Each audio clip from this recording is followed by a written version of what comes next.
puis quand tu veux.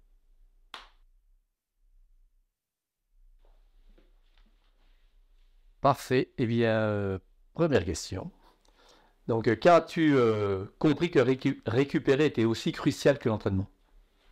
Je pense quand tu as les blessures qui arrivent et puis que la forme elle commence à baisser. Puis souvent, quand tu commences le sport, tu te dis que quand la forme elle baisse, tu dois t'entraîner plus.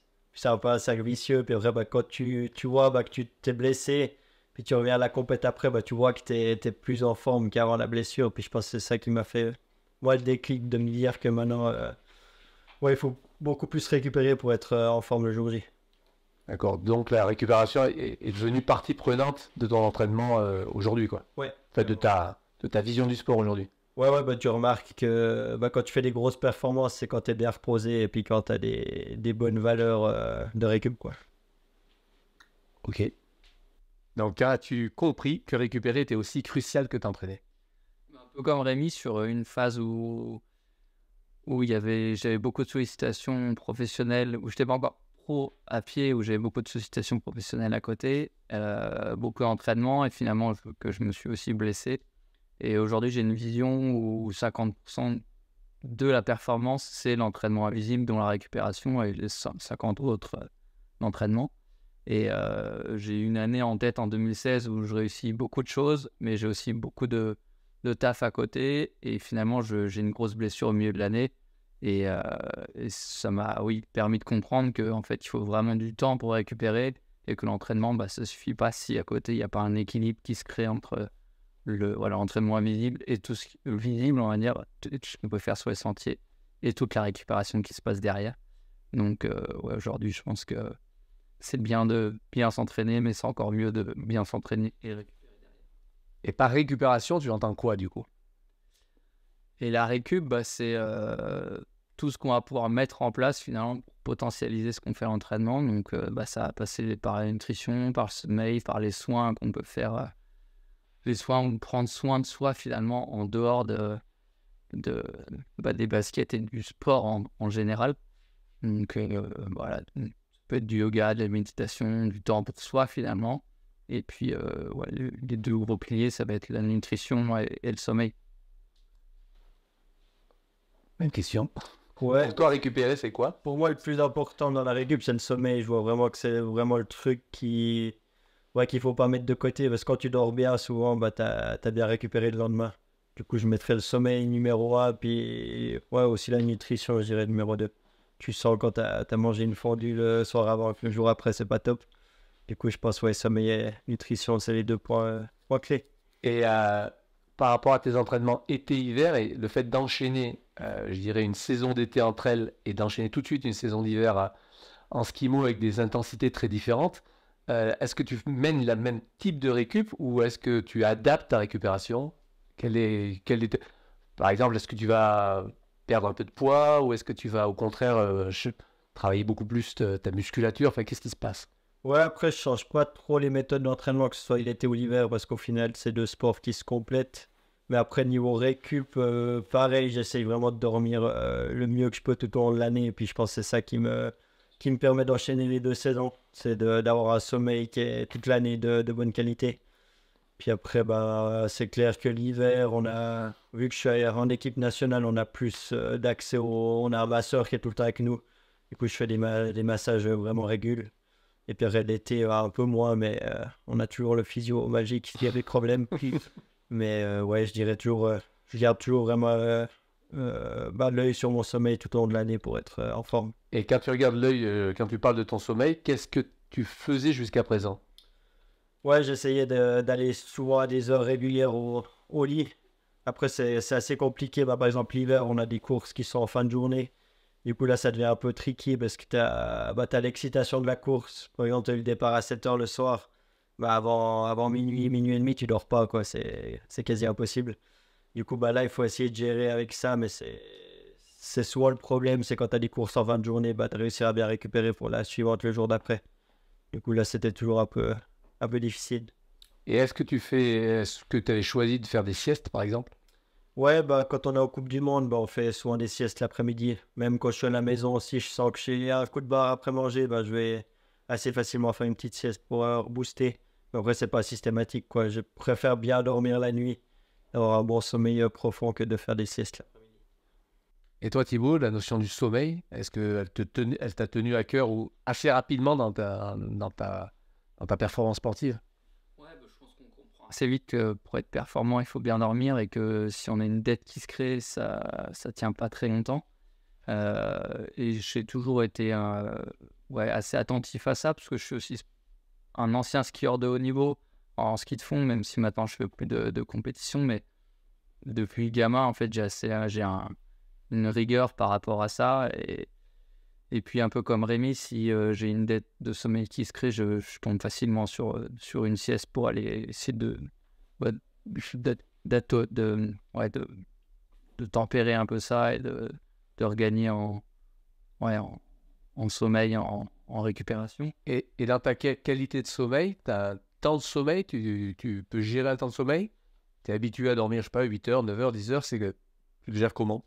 Ouais, généralement, j'essaye d'au moins dormir 8 heures avec un coucher autour de 22, 30, 23 heures et d'avoir ouais, au moins 8 heures de sommeil. Et puis, bah, si c'est plus court, essayer de prendre un temps dans la journée pour au moins se reposer, voire dormir si le corps veut s'endormir. En sachant que voilà, s'il est trop tard dans la journée aussi, de pas essayer de gratter du sommeil. Bah, comme Rémi le disait, de préférer bien dormir que de gratter sur la sieste. Mais voilà, moi j'ai moins de compétition le soir, donc il y a moins de choses qui peuvent on va dire, déranger l'endormissement. Et ton sommeil est un sommeil plutôt stable, agité. Tu te réveilles le matin, c'est la bonne forme. Comment tu as, au fur et à mesure de tes entraînements ou en fonction des courses, des entraînements, comment tu régules cette notion de sommeil? Ouais, globalement, j'ai un sommeil assez qualitatif et on va dire régulier. Ouais, c'est sûr que les deux courses ou les après-courses, le sommeil est un peu moins de qualité ou un peu moins voilà, référent, on va dire. Mais j'ai pas de gros problèmes de sommeil. Et avec les montres connectées, tu suis ton sommeil ou jamais? Non, je fais pas de sommeil, je sors pas de données de mon sommeil, mais je tiens beaucoup au ressenti, en tout cas sur comment je me lève le matin, comment je suis dans la matinée, puis comment la journée elle se passe par rapport à la nuit que j'ai passée.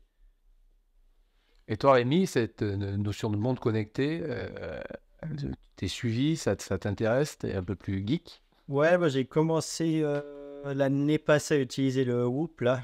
C'est justement pour voir, bah, par exemple, ta VFC pendant la nuit, ton rythme cardiaque, s'il a baissé, s'il a augmenté. Puis du coup, ça te donne vraiment des graphiques et puis ça te dit si tu es déjà en manque de sommeil, si tu étais plus dans le sommeil profond, sommeil paradoxal, je crois. Ouais. Du coup, bah, ça te donne quand même pas mal de données. Puis j'ai vu que c'était assez juste, quoi. Les jours où tu vois que ta VFC a augmenté, bah, du coup, ta récup est moins bonne et puis tu le sens direct à l'entraînement que tu peux pas trop pousser. Du coup, maintenant, on a vraiment adapté ça avec l'entraînement avec mon coach. Je lui donne aussi les données, l'accès aux données et puis ça, on peut vraiment adapter l'entraînement et puis pousser quand il faut pousser et puis se reposer quand il faut se reposer. Ce qui fait que les données aujourd'hui chiffrées sont importantes pour toi, puisque tu y fais vraiment, on va dire, ça devient un des piliers de ta performance, puisque tu vas, comme tu dis, t'entraîner au bon moment, quoi. Ouais, bah, c'est clair que tu le ressens, bah, surtout comme moi qui fais deux sports à haut niveau, bah, tu dois vraiment te veiller à pas passer en surentraînement parce qu'on est toute l'année à fond et puis il y a beaucoup de compétitions, il y a des grosses charges d'entraînement. Du coup, il faut vraiment veiller à toujours être dans le vert et puis jamais passer la limite qu'il faut pas passer. Du coup, ça m'aide maintenant pas mal aussi mentalement, bah, tu sais que tu dépasses pas la limite, quoi. Ouais, c'est ça. L'avantage, c'est que c'est toi tu te sers de je dirais, des valeurs comme d'un outil que tu pilotes. Parce que je vois beaucoup d'athlètes qui, justement, en fonction de la montre, c'est un peu la montre qui dirige tout aujourd'hui et qui les limite aussi. C'est pour ça que il y a toujours une notion importante Ouais, après, de la perception des graphiques, quoi. après je dirais pas que, ouais, par exemple, mon groupe, il va me dire, t'es fatigué aujourd'hui, je vais pas aller m'entraîner, quoi. C'est juste qu'on va gérer l'entraînement différemment pour que après les valeurs remontent et que ça revienne dans le vert. Mais après, je dirais pas que les données là vont vont m'arrêter de m'entraîner, quoi. C'est plus en plus pour vraiment s'entraîner juste, quoi. Et dans la qualité de ton sommeil, tu as le sentiment de bien dormir, tu travailles la nuit, comment ça se passe? Bah, avant, j'avais pas mal de soucis avec ça. Je me réveillais souvent 2-3 fois par nuit, soit pour aller pisser, soit juste réveiller comme ça. Puis j'ai le sommeil qui est assez léger, du coup, s'il y a un peu des bruits, je suis assez vite réveillé. Mais c'est vrai que depuis que j'utilise la natte, ouais, je me réveille maximum une fois par nuit et c'est très rare. Parfait. Tu parles de la natte, du coup, effectivement, ce surmatelas qui a été mis au point les années précédentes et que vous êtes un peu en bêta-testeur aujourd'hui. Du coup, qu'est-ce qui a changé depuis le mois de mai que tu utilises les surmatelas de récupération? Ouais, bah, je dirais la qualité de sommeil, puis surtout quand tu es dans le sommeil profond. Avant, bah, je regardais avec le Whoop, c'était beaucoup plus bas que maintenant. Maintenant, je suis beaucoup plus longtemps dans le sommeil profond, ce qui est bien pour la récup. Et puis, je le ressens aussi quand je me réveille le matin. Bah, souvent, quand t'as mal dormi, bah, tu sens, tu te lèves du lit, t'es pas prêt à affronter la journée. Et puis là, cette sensation, je l'ai oublié, quoi. J'ai plus du tout cette sensation-là. Et puis, je dirais le fait de pas se lever la nuit, c'est agréable, quoi. Quand tu vois que tu fais vraiment une nuit complète, bah, ça change la vie. Ouais, il y a pas mal de gens qui nous disent effectivement qu'ils se lèvent plus pour pisser. Ça semble anodin et pourtant, c'est tellement agréable Ouais. de dormir toute la nuit, quoi. Et Thibaut, du coup, dans l'utilisation de la natte, qu'est-ce que tu as pu voir, je dirais, avant, après et depuis, qu'est-ce que tu ressens, qu'est-ce qui se passe? Ouais, et bah, ça fait 8 mois que je dors sur la natte, sur matelas. Et puis un peu comme Rémi, je sens vraiment que la qualité du sommeil a augmenté. Et par contre, j'ai une réduction du temps de sommeil. J'ai plutôt tendance à vouloir dormir 9 heures, parfois 9h30, même s'il me faut peut-être que 8h30, mais les nuits étaient forcément plus longues. Et donc je pense que la qualité a augmenté et du coup le temps a réduit aussi. Et en fait, j'ai la même sensation aujourd'hui quand j'ai dormi 7h30 sur le matelas que quand j'en avais dormi 2 de plus sans. Donc bah, là-dessus, j'ai vraiment ressenti que voilà, le sommeil est de qualité. Et puis comme Rémi disait, la sensation de fatigue des fois au réveil qu'on peut avoir ou quand on n'a pas très bien dormi ou même des fois on a l'impression d'avoir bien dormi mais c'est dur le matin, c'est un peu poussif, on sent qu'on a moins d'énergie, bah ça comme Rémi, je l'ai plus du tout depuis que je dors sur le matelas. Donc j'ai pas passé une journée où je me dis ouah, ça va être dur aujourd'hui d'aller s'entraîner ou même juste de passer la journée. Alors que les nuits n'ont pas forcément été très longues ou voilà, genre, j'ai souvenir de cet hiver où j'avais pas mal voyagé, où je faisais pas forcément des grosses nuits, mais par contre toujours sur le surmatelas. Et voilà, toutes mes journées se sont bien passées, tous mes entraînements se sont bien passés. Ou peut-être avant, dans le même cas, j'aurais été peut-être plus sur le fil rouge par rapport à la blessure, à la récupération. Et puis finalement, toute l'année s'est fait vraiment bien passer là-dessus. Mais c'est plutôt sur le ressenti, que je prends pas de valeur, mais ouais, j'ai vraiment ressenti d'une meilleure qualité de sommeil. Et du coup, la journée, tu n'as plus spécifiquement de coups de barre ou tu n'as pas envie de retourner faire des siestes de temps en temps? Ouais. Bah, c'est vrai que je fais moins de siestes du coup. J'ai beaucoup moins de coups de barre en fait la journée, que ce soit tout de suite la matinée où on sent qu'on a mal dormi ou même dans l'après-midi. Et ouais, même sur des nuits qui sont du coup maintenant plus courtes. Et donc plus de sieste? Moins de sieste. Moins de sieste. Ouais. Et si tu fais une sieste, essaye d'être du coup sur le surmatelas? Mais si tu peux? Ouais, si je peux, oui. Mais voilà, je me dis que j'ai déjà toute la nuit dessus. Donc si je dors juste une demi-heure, bah, voilà. J'essaye aussi de ne pas faire la sieste là où je dors la nuit. Et des fois, je fais la sieste en dehors du surmatelas. Ok. Et toi, Rémi, du coup, ça t'est arrivé de refaire des siestes ou tu as le sentiment d'avoir plutôt justement cette équanimité de forme dans la journée? Ouais, avant, je faisais des grosses siestes. Genre, ça m'arrivait des fois de faire 1h30, 2 heures. Et puis, bah, je sentais que je dormais mal la nuit. Du coup, je récupérais avec la sieste. Puis là, maintenant, c'est vrai que quand je fais une sieste, c'est en 20 et 30 minutes. Je sens que ça suffit amplement, quoi. Puis, c'est pas tous les jours. C'est vraiment quand j'ai vraiment une journée très chargée niveau entraînement. Quand j'ai 2 entraînements, bah, j'essaie de faire une petite sieste après le repas de midi. Mais c'est vrai que je sens que j'ai moins besoin qu'avant de faire de sieste. Donc là, la natte que tu as, c'est une natte... Enfin, le surmatelas que tu as, c'est un surmatelas transportable, nomade. Tu l'as emmené un peu partout ou ça t'est arrivé de passer des jours, voire peut-être des semaines sans? Et est-ce que tu as vu des changements sur tes valeurs? Ouais, là, typiquement, le mois passé, j'étais en Autriche pour un sponsor et puis j'ai oublié de la prendre avec moi. Et puis j'ai mal dormi, quoi. Puis j'ai vu les données du Whoop qui sont descendues. Puis quand je suis rentré à la maison, la première nuit, direct, les valeurs sont remontées à la normale. Du coup, ça montre que c'est pas du blabla, puis que ça marche vraiment. Puis j'avais fait une fois un test aussi, 2 jours avec, 2 jours sans. Et puis je voyais, ça variait direct, quoi, dès que j'étais pas dessus. Puis surtout la qualité du sommeil, puis le sommeil profond, il était beaucoup moins élevé que quand j'étais sur la net. Et toi, Thibaut, tu as perçu ça, ces changements? Ouais, un peu comme Rémi, j'essaie de l'emmener maintenant partout, tout le temps, hein, tous les voyages. Et ça m'arrive forcément une nuit, tu rentres tard, tu la mets pas, ou voilà, un peu entre deux, de pas la mettre. Et c'est vrai que la sensation à la journée, elle est un peu différente. Après, je pense qu'il est important, c'est aussi un peu dans le temps de, voilà, si on répète les nuits sans ou avec, on voit que là, la sensation de fatigue, elle peut revenir au bout de quelques jours, celle qu'on avait forcément perdue quand on l'utilisait sur matelas. Mais voilà, en tout cas, j'essaye de dormir le plus de fois possible avec. Et est-ce que du coup, Thibaut, est-ce que tu as ressenti des effets, par exemple, sur des potentielles crampes après des courses ou des courbatures ou on va dire, toutes les douleurs qui viennent post-course ou suite à des grosses charges d'entraînement? Est-ce que tu vois une différence depuis que tu dors sur matelas? Je dirais plus en post-course, j'ai moins de courbatures un peu violentes le lendemain qui t'empêchent vraiment de marcher ou rien que de déambuler en fait, simplement. Et ouais, c'est vrai que c'était un peu moins marqué. Donc voilà, à voir hein, dans le temps si ça se répète, mais sur les 2-3 grosses courses où voilà, on finit un peu mal, c'est vrai que j'avais moins de courbatures le lendemain. Après la nuit, voilà, les nuits sont toujours un peu compliquées après les courses, mais j'ai pas eu la sensation de très mal dormir non plus après les courses, ce qui peut arriver. Donc voilà, je pense que comme tout est augmenté après une course, c'est difficile aussi de bien quantifier, mais c'est vrai que les courbatures après course étaient moins présentes sur les 2-3 gros événements de l'année.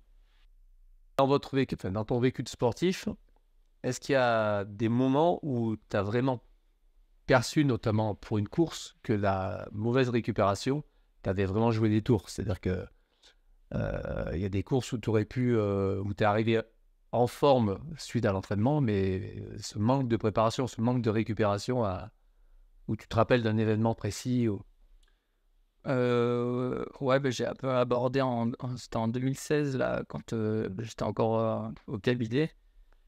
Dans l'hiver, j'avais fait une grosse prépa, sauf que j'avais beaucoup de boulot à côté et la forme était là. Mais du coup, la récupération n'était pas optimale. Et puis, je me suis blessé sur le printemps, une fracture de fatigue, fracture de stress. Et c'est typiquement, finalement, un manque de récup qui fait que je m'étais blessé à ce moment-là. Et je sentais bien dans la prépa que j'avais une dette de sommeil, voilà, que la qualité de mon sommeil était un peu perturbée aussi. Et oui, c'est vrai que ce moment-là aussi m'a fait passer peut-être un petit peu cap mental à me dire il faut que je aussi prenne plus de temps pour la récup, pour être performant. Et puis c'est à la suite de ça que aussi je me suis lancé professionnel entre elles. C'est pour avoir aussi plus de temps de récup et être moins sujet à blessures et à contre-performance. Et est-ce que tu as, du coup, depuis développé une forme de rituel de récup? Est-ce qu'il y a des choses précises que tu fais plus ou moins régulièrement? Non, pas forcément. Après, voilà, c'est juste cibler le sommeil et la nutrition et sur le long terme, quoi. Pas juste quand il y a des gros entraînements ou juste quand il y a des courses, quoi. Pas juste la semaine de course. Je pense que ce qui est important, c'est sur plusieurs semaines, sur plusieurs mois, sur plusieurs années. Et c'est comme ça que tu arrives à être performant. Ça devient un art de vivre, quoi. Ouais, c'est ça, c'est une philosophie. Et je pense qu'athlète de haut niveau, c'est pas juste s'entraîner et être performant sur une course. Et c'est tout un mode de vie qui va autour. De la même manière, est-ce que tu te rappelles un moment clé qui a été un peu un tournant par rapport à la récup, où tu t'es dit c'est quand même vraiment important que je m'y mette? Je dirais au tout début, j'ai fait des gros résultats assez jeunes, assez vite, quand j'ai commencé le sport. Et puis Du coup, après, je me souviens, j'avais une année où j'avais fait 10 heures d'entraînement de barjo, quoi. Même maintenant, je fais pas ce que j'avais fait quand j'étais plus jeune. Puis du coup, là, j'en avais un peu rien à foutre de la récup. C'était vraiment celui qui s'entraîne le plus qui est le plus fort à la fin. Puis je pense que là, j'avais la mauvaise mentalité. Puis après, je me suis blessé. J'ai eu 2 années un peu compliquées. Puis c'est là que je pense que je me suis rendu compte que ça servait à rien de s'entraîner comme un barjo si tu n'avais pas la récup qu'elle avec. Du coup, maintenant, c'est beaucoup plus balancé. Et puis aussi, dans la vie de tous les jours, tu te sens mieux quand tu as bien récupéré. Ouais, du coup, il y a une qualité de vie, tu prônes une qualité de vie importante. Enfin, tu as trouvé ta propre qualité de vie. Ouais, ouais, bah, il faut trouver le juste milieu, quoi. C'est clair qu'il faut s'entraîner dur, mais il faut aussi récupérer de manière convenable. Ok. Et par rapport à la récup, maintenant, depuis que tu testes la natte, enfin, que tu testes le surmatelas, euh, pour toi, c'est quelque chose qui devient, on va dire, naturel dans cet art de vivre, dans cette manière C'est un élément, on va dire, de récupération qui devient important. Ouais, bah, c'est clair, bah, depuis que je l'utilise, bah, tu sens que la récup est mieux, que tu as besoin, comme disait Thibaut, de moins d'heures de sommeil pour être bien et puis de se ressentir bien. Du coup, c'est clair que maintenant, je la prends partout où je vais sur les compétitions, même si je vais en vacances, je la prends avec. Et puis, du coup, c'est vraiment un plus pour moi maintenant dans la récup. Thibaut, depuis 7 mois que tu utilises, du coup, les surmatelas, quelle est ta perception, on va dire, pour tes courses à venir, dans ton art, je dirais, de faire ton sport? Est-ce que ça devient un outil intéressant, important et que tu conseillerais? Ouais, bah, un peu comme Rémi, ça devient un outil central finalement dans la récupération, puisque, comme on a expliqué, le sommeil, c'est vraiment un pilier et on voit vraiment une amélioration de la qualité du sommeil. Donc, forcément, ça devient ouais, un outil dont on ne se passe plus. Et comme c'est facilement transportable, ben, voilà, tu l'applies, tu la mets dans ton sac de voyage et tu pars avec. Et quand tu arrives là où tu dors, tu as juste à la déplier et puis tu sais que le boulot, il sera fait pour la nuit. Donc, non, c'est sûr que maintenant, je l'emporte partout aussi et il faut surtout pas que je l'oublie en voyage.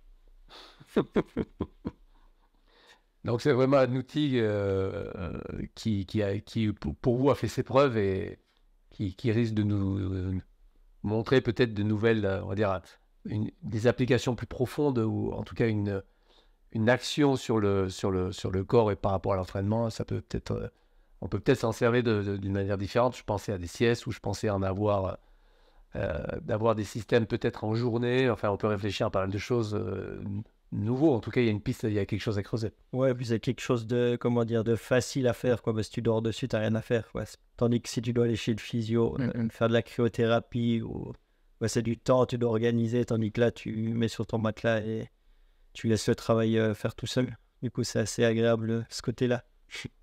Ouais, c'est ça. Il n'y a pas grand-chose à faire. Puis finalement, l'impact que ça a sur le sommeil, tu peux te dire que, ben, oui, avec d'autres éléments sur le corps, il y a moyen d'aller optimiser à fond peut-être des parties du corps pour potentialiser la récup sur ces zones-là. Et comme dit Rémi, il n'y a rien besoin de faire. Donc, juste de dormir, c'est parfait. Oui, et bientôt, il y aura certainement de nouveaux produits similaires sous forme de peut-être de couettes ou autres qui viendront surajouter et pour avoir justement un effet direct sur les zones qui ne sont pas en contact. Donc ça, on a encore pas mal de choses à tester. Voilà.